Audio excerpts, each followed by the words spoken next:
Hey, good morning. It's Rick with Rock Bottom Outreach, and it's day 109 of the journey. So, man, we had a good storm last night. I'm talking good storm. And, I'll be honest, I needed it. By the time I got in bed, and it wasn't that late, but just physically whoop, just tired. Not gonna lie to you, just absolutely tired, and I needed to get some rest, and and I prayed to God. I said, "Hey, please, Lord, let me get some rest tonight." Yeah, and so the storm, certainly helped. Yeah, in doing that, but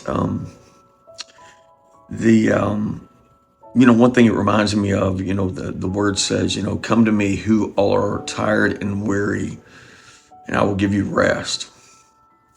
Okay, and I think, what does that look like exactly? I mean, that can be, you know, um, just being still with God. And so let me say this first, that, just because you go to church doesn't really always mean you're spending intimate time with God. Okay.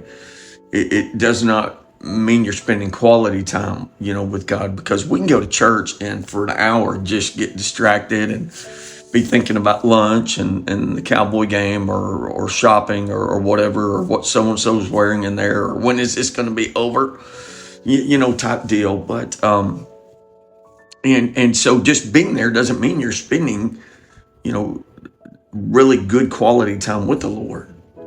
And so, that looks so different to everyone else. I know to me, a lot of times that is, and I've talked about this before, what's important to me is, is that, I mean, you see, it's not even zipped, is my Bible, time in the Bible, or watching a devotion, or reading a devotion, or listening to worship music. I mean, that's what that looks like to me.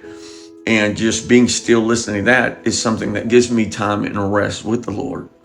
It- you know, um, One thing I learned a long time ago, even with my kids, when I'd lost my kids, I'd learned to be better about spending time with my kids. And just because you're in the same house with your kids doesn't mean you're spending time with your kids any more than it does with the Lord. And so there's a huge difference in between, quality time or not. And so, to really get rest with the Lord, you have to, a lot of times, get still and be intentional, if you would. So I hope you have a great Sunday.